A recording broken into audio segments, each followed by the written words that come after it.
Hola a todos, ¿cómo están?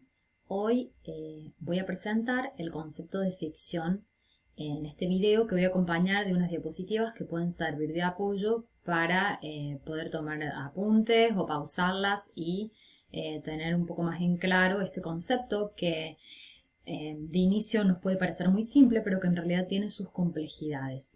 Cuando yo pregunto, por lo general a mis alumnos, qué entienden por ficción, inmediatamente lo asocian como aquello que es contrario a la verdad, lo que no es verdadero, lo que no es cierto, lo que no es real. En realidad, definir la ficción de este modo no sería la manera más correcta de conceptualizarla. Por eso vamos a tomar como base eh, los aportes de Juan José Saer, que es un escritor argentino, respecto de este concepto, pero a su vez vamos a hacer un recorrido un poco por la historia de esta categoría para poder aclarar un poco nuestro enfoque y nuestra mirada al respecto.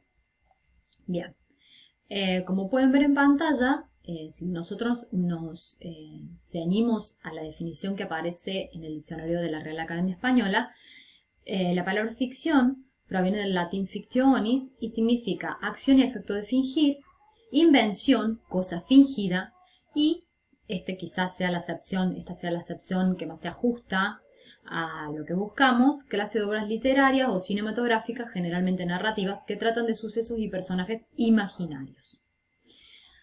En realidad, la palabra ficción proviene del latín fictus, que significa fingido o inventado. Quien primero trabaja sobre este concepto, quizás no utilizando la palabra ficción, pero sí adentrándonos en su espectro, es Aristóteles, que en su Poética él relaciona la idea al concepto de mímesis. La literatura para Aristóteles copiaba o imitaba las acciones de los hombres en virtud de lo que podría suceder o lo que podía suceder en la realidad, no lo que efectivamente sucedía, imitando de alguna manera las acciones de los hombres. Recuerden que Aristóteles pensaba sobre todo en el teatro griego, que sobre todo se centraba en las tragedias griegas, y que de alguna manera este tipo de teatro trataba de emular las acciones de los hombres para colocarlos ante problemas de índole existencial comunes al ser humano. Entonces, esta imitación debía resultar verosímil, similar o parecido a la verdad. No verdadero, sino parecido, es decir, creíble. Podríamos buscar como sinónimo creíble, ¿sí? Que resultara creíble. ¿Por qué era tan importante la verosimilitud? Porque para Aristóteles es lo que se liga a la dimensión patémica del discurso. Cuando digo dimensión patémica del discurso, retomo el griego pathos de pasión, ¿sí? ¿Por qué? Porque solo a través de la verosimilitud, es decir, viendo que esas acciones de alguna manera se parecen, son creíbles, resultan creíbles al espectador, puede producirse lo que él llamaba la catarsis, refiriéndose a una reacción emocional que definía como una mezcla entre compasión y miedo, es decir, podía lograr un efecto movilizador en el espectador, ¿sí? Haciendo que se identifique y haciendo que su dimensión emocional, pasional, entre en juego. Entonces la verosimilitud era un concepto clave ligado a esta primera idea de ficción. Aparte, yo he agregado aquí los aportes de Bertolt Brecht, mucho posterior por supuesto, dramaturgo, que va a criticar posteriormente esta idea porque él pensaba que en realidad no es que debía parecerse tanto a la realidad, sino también más bien, tomar un distanciamiento entre aquello que se representaba en escena y el receptor, de manera tal que ese distanciamiento le permitiera al receptor lograr un juicio crítico y racional sobre eso que estaba mirando en escena. Él también pensaba en el teatro, ¿sí? En la dramaturgia. Pienso, por ejemplo, que si en realidad lo que se quería era hacer reflexionar al espectador sobre los sucesos ocurridos en la última dictadura militar argentina, por ejemplo, entonces la obra quizás podría anclarse en el nazismo, siendo un contexto de represión también y de totalitarismo. De esa manera el espectador no se sentiría tan afectado o movilizado como decía Aristóteles, pero sí se conseguirían efectos similares porque lograría colocarlo a través del distanciamiento de una manera no tan emocional, pero sí crítica y reflexiva acerca de un suceso histórico. Distintas miradas que apuntan básicamente a lo mismo, a que la verosimilitud esté presente en todo momento para lograr esos efectos. Si avanzamos en el concepto, vamos a ver que surge una polémica en torno al concepto de verdad. Si nosotros definimos de alguna manera a la ficción como lo opuesto a la verdad, el concepto de verdad en sí mismo es muy controvertido. Primero, la noción de verdad es compleja en sí misma. ¿Por qué? Porque no existe una verdad única o unívoca, sino diversas formas de percibir el mundo. Estamos hablando de la multiplicidad, del perspectivismo, de una cuestión de enfoque, de focalización. Si nosotros tomamos a Foucault, a Michel Foucault, como base, que creo que es quien más ha teorizado y complejizado acerca del concepto de verdad, la verdad, dice Foucault, ha de ser entendida como un sistema ordenado de procedimientos para la producción, regulación, distribución, circulación y operación de juicios. La verdad está vinculada en una relación circular con sistemas de poder que la producen y la mantienen.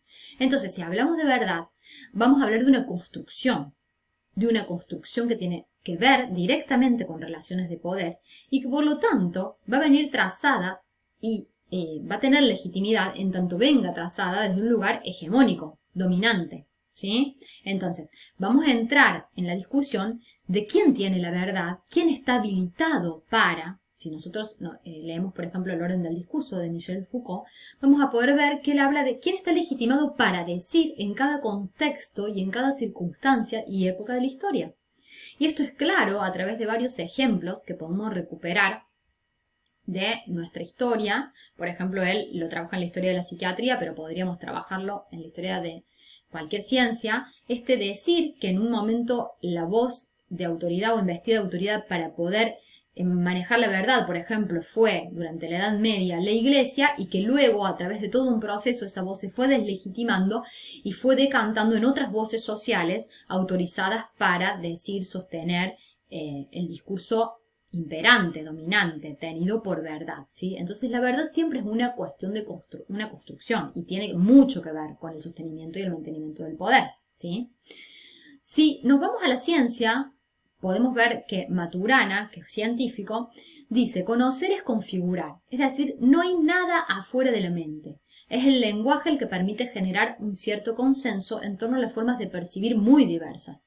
Nombrar las cosas es darle una entidad real, es ordenar, clasificar, categorizar y sistematizar la supuesta realidad.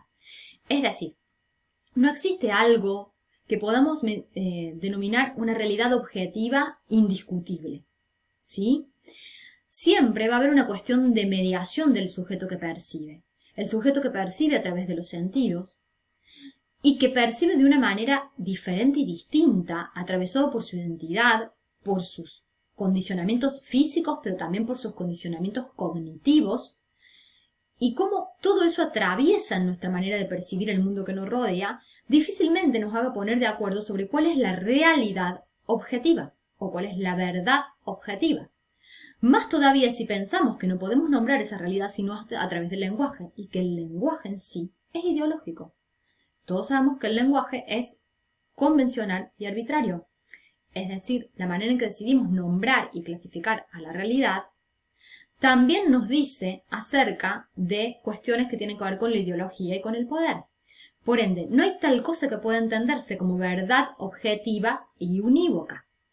La ciencia se cuestiona seriamente el concepto de realidad. Es más, se ha comprobado que las partículas tienen un comportamiento imprevisible y que actúan de acuerdo a la mirada del observador.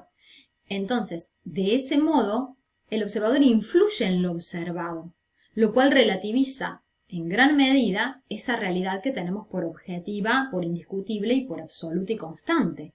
Estamos más bien ante formas subjetivas y siempre parciales de percibir el mundo. Entonces, si el concepto de verdad en sí entraña todas estas complejidades y aristas, no podemos definir a la ficción como lo opuesto a la verdad, porque la verdad en sí mismo es un concepto plural, múltiple y que admite amplias discusiones.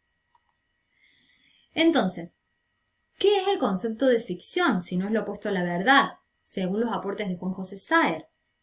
La ficción no es lo que se opone entonces a la verdad, porque la noción de verdad es incierta y ambigua, como acabamos de explicar en la diapositiva anterior, no es unívoca.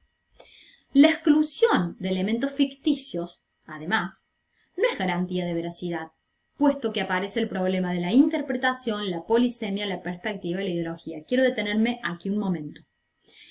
Que no existan elementos ficticios no garantiza la verdad. Por ejemplo, pensemos en el discurso historiográfico. Está el problema de las fuentes, de la perspectiva del historiador, de la selección de los hechos y el recorte, qué contar, qué no contar, qué dejar fuera de esa historia y de ese discurso, de la corriente teórica en la que se inscribe el historiador, de la documentación en que respalde sus dichos, de su perspectiva, de la polisemia misma del lenguaje, porque el lenguaje es polisémico, tiene múltiples sentidos. Entonces, todo esto hace que aún el discurso que tiene una pretensión de veredicción muy alta, como por ejemplo el discurso de la ciencia o el discurso de la historiografía, aún tampoco esos discursos puedan ser tenidos por verdades puras, ¿sí? Entonces, que no haya elementos ficticios no quiere decir que sean exclusivamente verdaderos esos discursos. Por otro lado, la ficción, ¿qué permite? ¿Qué permite narrar desde la ficción? Multiplicar y potenciar las posibilidades de tratamiento sobre lo real. Es decir, yo pienso mucho aquí en la novela histórica. Narrar, por ejemplo, el rosismo desde la historia y narrarlo desde una novela que se ambiente en ese contexto. La novela, al tener libertad de decir, al no tener que ceñirse a los hechos ni probar, al estar libres de esas ataduras, que sí, quizás ciñen al discurso historiográfico, puede multiplicar las posibilidades de decir, puede hacernos ver complejidades y aristas que quizás desde lo histórico no veamos. Es más, puede potenciar, puede ampliar nuestra capacidad de percepción, inventando mundos posibles que a su vez cuestionen eso que tenemos por real y por objetivo. La ficción, entonces, no es una reivindicación de lo falso. No quiere decir que porque sea ficticio es falso, sino que es una mezcla entre lo empírico y lo imaginario que permite amplificar nuestras posibilidades de representación y polemizar con lo naturalizado, con eso que tenemos por real dado, por objetivo, por incuestionable. Podemos poner los patas para arriba, podemos subvertir la realidad, podemos ponerla en jaque y cuestionarla. Yo he puesto ahí, si quieren detener luego las diapositivas, para no demorar la explicación demasiado, algunas citas de Saer que me parecieron relevantes para poder comprender. Todo esto lo pueden encontrar en su texto El concepto de ficción, y allí van a tener claros estos postulados que estoy refiriendo. Entonces, integremos algunas ideas. La ficción no se opone a lo verdadero, no resiste la comparación con el extratexto, es decir, un texto ficticio no exige compararse con lo extratextual, con aquello que está por fuera del texto, ir a comprobar si es cierto que eso que dice el texto ficticio puede ocurrir, si es cierto que los cabritos pueden salir vivos de la panza del lobo que se los comió. Jamás nos cuestionaríamos una cosa así cuando estamos leyendo ficción. La ficción permite complejizar nuestra percepción de lo real dado, porque al no ceñirnos a las ataduras de esta supuesta verdad, podemos decir desde un lugar a otro, y decir desde ese lugar a otro multiplica nuestras posibilidades de decir y de cuestionar, justamente, nuestro entorno. Se guía por normas propias y funda un pacto de credibilidad o pacto de lectura, es decir, celebramos con el texto un pacto implícito de lectura. Cuando decimos vamos a creerle al texto y vamos a creerle a las reglas de juego que este texto nos está proponiendo, ¿sí? Crea mundos posibles que interpelan nuestros modos habituales de mirar. Nos coloca ante una realidad múltiple, nos hace cuestionarnos. Y propone un universo verosímil, es decir, creíble dentro de su lógica interna. Celebramos un pacto de lectura donde creemos que eso que dice el texto está funcionando dentro de las leyes internas de la ficción.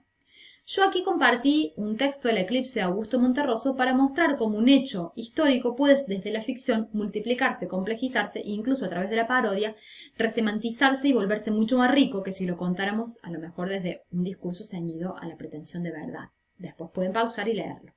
Pasando en limpio, todo texto literario nos invita a celebrar un pacto de lectura, decidimos creerle al texto conforme a las reglas de juego que el universo ficticio nos propone. La verosimilitud es la condición necesaria para que el texto se vuelva creíble dentro de su lógica interna. Desde ese espacio libre podemos ensayar un decir más libre, que observe la realidad de una manera crítica, lúdica, que la subvierta, que la cuestione. Y verdad y ficción mantienen una relación siempre compleja, de naturaleza múltiple y en permanente tensión. Espero que les haya ayudado y cualquier duda pueden consultarme. Nos vemos la próxima.